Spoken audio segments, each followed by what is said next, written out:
ในตอนบ่ายของวันที่22เมษายน2026อยู่ที่ห้องประชุมแผนกแห่งงานสวัสดิการและสังคมแขวงได้จัดพิธีเผยแพร่เสื่อมซึมพันขยายผลสำเร็จมติกองประชุมใหญ่ครั้งที่12ของศูนย์กลางพรรคประชาชนปฏิวัติลาวและมติกองประชุมใหญ่ครั้งที่8องค์คณะภาคแขวงบุรีคำไซขึ้นโดยให้เกียรติเป็นประธานและเผยแพร่เอกสารของท่านโกไสสมบัติกรรมการภาคแขวงหัวหน้าแผนกแห่งงานสวัสดิการและสังคมแขวงมีคณะแผนกหัวหน้าแขนงห้องแขนงพนักงานสมาชิกพรรคหลักแหล่งภายในแผนกการของตนเข้าร่วมรับฟัง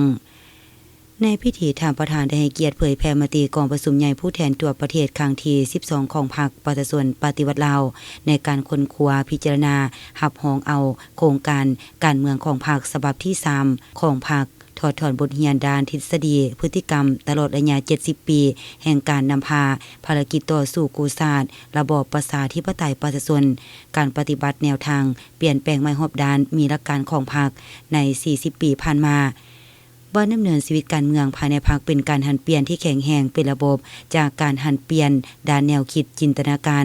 สู่การกระทำตัวจริงเพื่อแก้ไขจุดอ่อนและข้อคงค้างให้เกิดการหันเปลี่ยนใหม่ที่แข็งแรงเลิกเซิงและรอบด้านแน่ใส่ยกสูงบทบาทความสามารถนำพาและความเป็นแบบอย่างนำหน้าของพรรคเพิ่มทวีความสามัคคีเป็นปึกแผ่นของประชาชนในชาติเด็ดเดี่ยวปกปักรักษาและสร้างสาพัฒนาประเทศชาติก้าวขึ้นสู่สังคมนิยม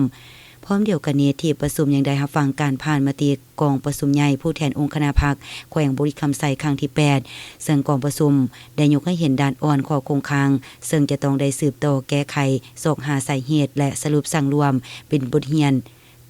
นให้แก่การนำพาในต่อหน้าในบทรายงานการเมืองได้กำหนดคัดหมายสู่ชนทิศทางฮอดปี2030จะสุ่มใส่ปฏิบัติคำขวัญที่ว่า